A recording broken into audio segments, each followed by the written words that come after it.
It's time to talk about the Governor's State of Sport Awards. It's back to the future this year. Jeff Robbins joins us, Utah Sports Commission. You're hosting this again, celebrating a decade now. We are. Boy, it doesn't seem like that long ago. That means we're getting Remember older, that? doesn't it? I know, right? David Stern, the first year. Yeah, he was the first year. He was way back when. And Andre Agassi, Jack Nicklaus. Who are some of the others? You've been involved. Jay Leno. Jay That was Leno? funny. Yeah, I talked to Jay Leno like I knew Jay Leno. Yeah, and Shaun White. Shaun White, yes. So we've always And had this year, Tony Hawk. Tony Hawk.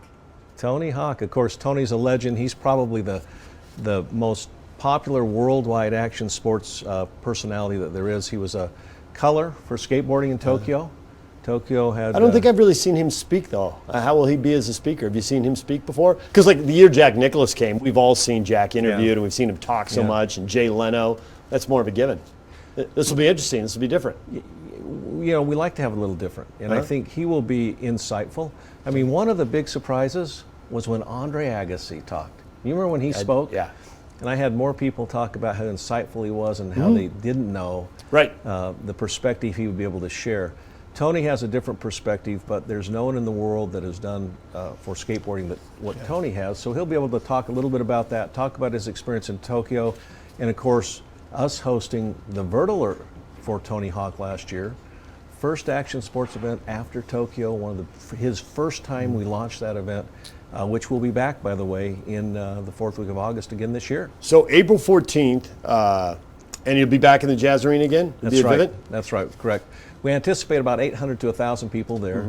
We'll have an opportunity to welcome home our Olympians from both Tokyo and Beijing, just like we did in Sochi and Pyeongchang. Potentially, you could have over 100 Olympians with Utah ties, right?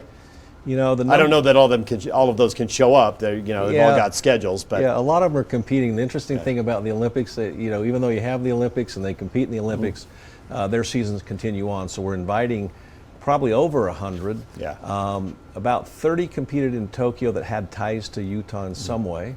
Of course, the University of Utah gymnastics team had a couple of those competitors in Tokyo, and then about 80 for the games in Beijing, so the Winter Games.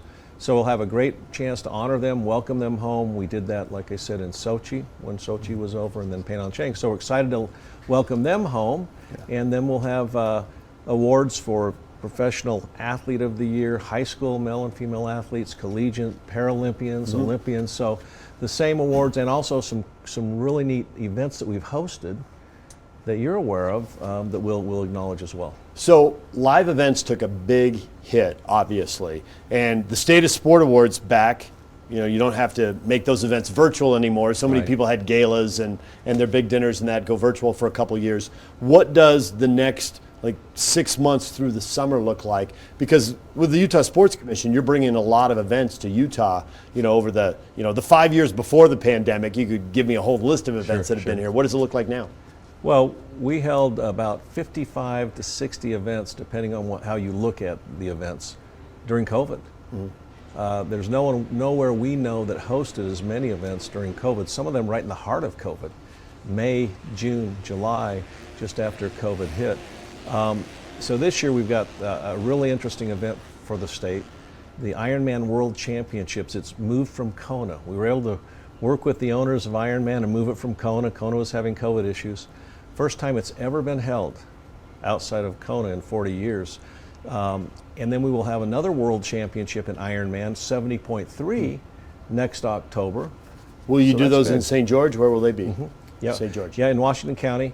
And they do a terrific job. The public sector supports them very, very well. The citizens do. They have a great group of volunteers. So this year we have a number of other events coming back. We have Supercross again, the World Finals. Monster Jam's never been here in an arena setting, so they'll be up at Rice-Eccles Stadium. And Pac-12 gymnastics, when you look at the events this year, it's over 50 events again that we'll be involved in. So we're busy. We're busy. I like it. There's a lot going on. So you've got the, how does the public get to participate in the State of Sport Awards if they want to? Well, some years the voting's been done online, other years it hasn't been. Seating available or not, depending on the year. What's the plan this year? Yeah. The best way to keep track, of course, you guys are going to do something every week highlighting the winners and the nominees. So that's a great way. The Utah Sports Commission has a great website, utahsportscommission.com. And those are probably the best ways. We did have voting, as you remember, but we had a tough time controlling that voting. There were a few extra votes that seemed to be coming in from random places. I do remember that. For some of these athletes. So as we wrestled with how to do that, we figured that may not be an easy thing to solve. But and then of course we'll have the press and the media there and involved. And so we're excited to host the athletes, to recognize them, to finally honor them in person. It's going to be a great event. Yeah, missed it the last couple of years. Yeah. And for people who haven't been there, the atmosphere is really nice, and especially for the younger athletes who win, whether they're younger Olympians or the high school athletes. You really, they really appreciate you guys putting this on. It's well done. Yeah, and then we'll invite other Olympians, both former Olympians, current, and a lot of other sports and athletes. People from the industry will be there. So we're excited to do it. We think it'll be a chance again to honor and recognize these athletes who do so much for the state of Utah and who accomplish so much. So we're just excited it's going to be live this year. Yep. Jeff Robbins, Utah Sports Commission, looking forward to the State of Sport Awards on April 14th.